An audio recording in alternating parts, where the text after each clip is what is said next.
5 calon tenaga kerja wanita melompat dari gedung setinggi 15 meter di Malang, Jawa Timur. 2 orang mengalami patah tulang dan 1 orang lainnya terluka ringan. Kejadian 5 calon TKW yang lompat dari gedung Balai Latihan Kerja Luar Negeri di kawasan Gedung Kandang, korban yang terluka diselamatkan warga sekitar gedung. Sejumlah penghuni Balai Latihan Kerja diketahui sempat berusaha kabur, tetapi dipergoki pengelola BLK. Kita disiksa terus. PT-nya bukan PT resmi. Tiap hari didatengin polisi, tapi kita nggak dikasih turun, kita nggak dikasih ribut. Kita disuruh diam. Kalau kita ngomong kita dihukum. HP kita disita. Dari PT CKS selama ini tidak pernah melakukan kekerasan fisik ya kepada CPNI kami. Harus digarisbawahi, tidak pernah. Adalah PT yang resmi. Ya. Jadi kami memiliki izin yang lengkap. Kejadian yang beberapa hari lalu kami menduga ada pihak luar yang menjanjikan kepada 5 CPNI tersebut untuk bekerja lebih cepat. Artinya, mereka diiming-imingi oleh janji-janji dapat bekerja di tempat lain dan berangkat lebih cepat. Kenapa kami berani mengatakan tersebut? Kami memiliki bukti otentik dari salah satu handphone CPNI yang terjatuh. Bukti itu berupa chattingan, voicemail, dan nomor telepon pelaku atau yang mengiming-imingi. Dan hal ini kami sudah berikan kepada pihak yang berwajib untuk ditindaklanjuti.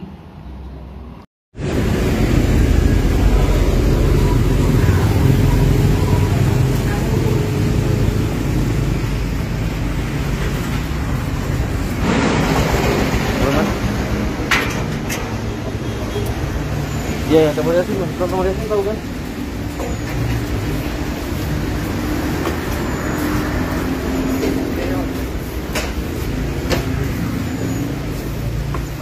Di depannya Citra Karya Sumatera, di dalamnya Citra Karya Sejati.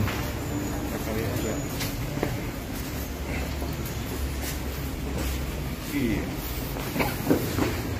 Tapnya.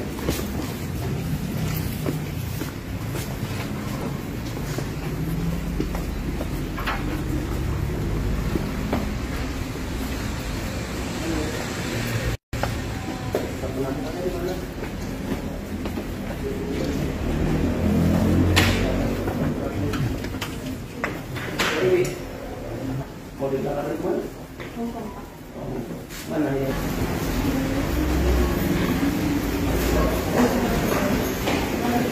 Negara apa? Hah? Rata-rata berapa usia sini? Ada 23, 11 sebentar ya. Negara mana?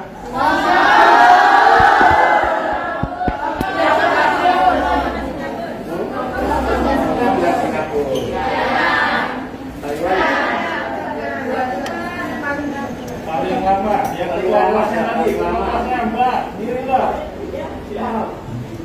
Paling lama, Usia berapa? Usia berapa? 42. Usia bekerja tahu nggak usia berapa sampai berapa? 23 sampai Enggak, mana dapat dipotong dari gaji sama kepala 6 atau 19. Sebenarnya matanya berapa? Dipotong gaji 6 bulan. Nggak tahu potongan total 6 bulan berapa? Kan totalnya 19 pertama, 19 total berapa banyak tuh? Nggak tahu. Tidak pernah diberitahukan. Sumpah kalau itu benar, saya marah. Saya nggak rela, saya nggak ikhlas kalau terjadi kekerasan. Ibu yakin nggak? Ibu bisa garansi saya nggak? Pak, Bapak bersumpah demi Tuhan, Ya. saya juga bisa bersumpah demi Tuhan. Saya bersumpah demi Tuhan, saya nggak ikhlas, nggak rela kalau apa yang laporkan oleh mereka itu benar terjadi kekerasan? Saya bisa berjanji di depan Bapak, di depan Tuhan dan agama saya tidak pernah melakukan kekerasan. Kalau mereka sekedar mau keluar, kan bisa ngomong baik-baik. Nggak perlu mereka harus mencari resiko sampai lompat. Saya setuju itu pernyataan Bapak, saya setuju. Itu kembali. Setiap hari anak memegang handphone. Bisa komunikasi Bisa. keluarga. Bapak melihat belkar kami, Pak. Apakah penampungan seperti ini dibilang ilegal? Apakah penampungan kami yang seperti ini rumah penduduk sebelah? Kami tidak ada security loh, Pak. Anak-anak diberikan kepercayaan untuk tiket tanggung jawab diri sendiri. Anak yang kabur itu, Pak, itu kami ada bukti. Ada pihak ketiga yang ingin membujuk. Hal ini saya sudah laporkan ke pihak yang berwajib, ke Polresta. Ada chattingan, voicemail, nomor telepon orang tersebut. Saya serahkan ke polisi untuk ditindaklanjuti. Jadi akibatnya kami PKJS yang sudah susah-susah mati mencarikan job. Tapi karena ini kalau ikut saya, kamu berangkat cepat. Oh, saya pelatihan. Kok mereka nih? Kami bekerja dari pagi sampai malam di luar kantor sendiri. Semua anak silakan datang ke kantor kami tidak. Tunjukin ke saya bagaimana tempat.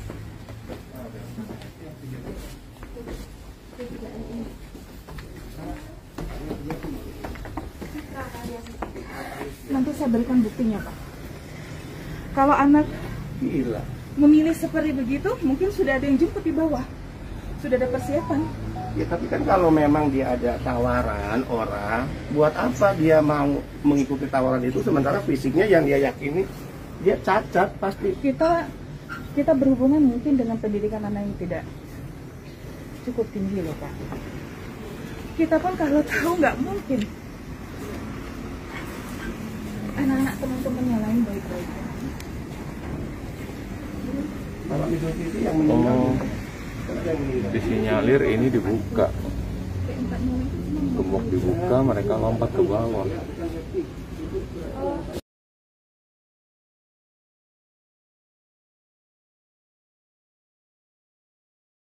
Tapi perlakuan hormat kepada PMI itu menjadi wajib hukumnya.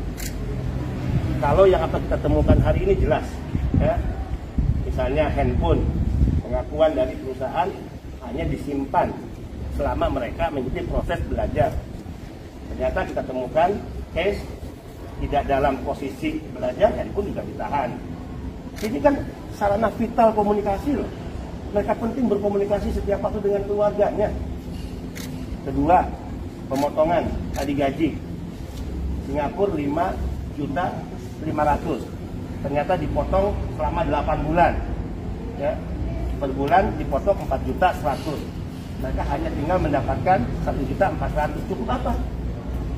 Tapi yang lebih fatal dari itu adalah setiap calon pekerja yang sudah mendapatkan job di negara penempatan, dia harus menandatangani perjanjian kerja dengan pihak yang memperkerjakan.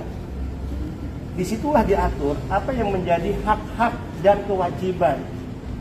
Buktinya apa? Beberapa mereka yang tidak yang sudah mendapatkan kerja, sudah menandatangani perjanjian, tidak mendapatkan salinan fisik perjanjian kerja. Ini kejahatan menurut saya. Ini tidak boleh dibiarkan. Sehingga atas peristiwa 3 orang yang lompat, ya, kemudian 2 yang melarikan diri, saya masih meyakini tidak mungkin jika tidak ada sebab yang mendorong mereka terpaksa. Tidak ada orang gila yang berani lompat dari gedung dengan ketinggian 15 meter dengan resiko mati, resiko celaka, cacat fisik. Kalau jika tidak ada sesuatu yang mendorong terpaksa mereka. Ini kali ketiga, Pak. Ya, ini kali ketiga. Kemudian juga pengakuan dari pihak perusahaan, mereka tidak mengetahui. Dulu ada yang meninggal, ya. Tadi katanya meninggal di rumah sakit. Oke, katakan meninggal di rumah sakit. Tapi kenapa ada upaya untuk menutupi? Tadi kompak loh, ya. CPMI yang lain mengatakan tidak tahu, tidak mungkin. Temannya 1 orang sakit kemudian meninggal itu tidak diketahui oleh yang lainnya. Berarti ada apa? Kita serahkan kepada kepolisian. Ya. Saya secara pribadi tentu marah. Tidak boleh ada perlakuan sewenang-wenang kepada mereka anak-anak bangsa, ya, pejuang keluarga, pahlawan devisa yang dilakukan oleh siapapun. Dan tidak boleh kepala di otak pengusaha berpikir seolah-olah, Ya, mereka adalah pihak yang bisa mengatur segalanya. Ini negara hukum kok. Ya, terkait ketenagakerjaan kita punya undang-undang kok. Ya, kita akan lihat nanti proses hukum Polres. Saya garansi, ya, jika temuan-temuan dan putusan Polres ini menguatkan, ya, kita tutup perusahaan. Nggak ada ampun, nggak ada kompromi, nggak ada negosiasi, nggak ada tawar-menawar. Negara tidak boleh kalah menghadapi satu atau gerombolan pengusaha apapun. Ya. Si PMI yang menandatangani tetap diberangkatkan, yang belum stop dulu hingga ada proses hukum.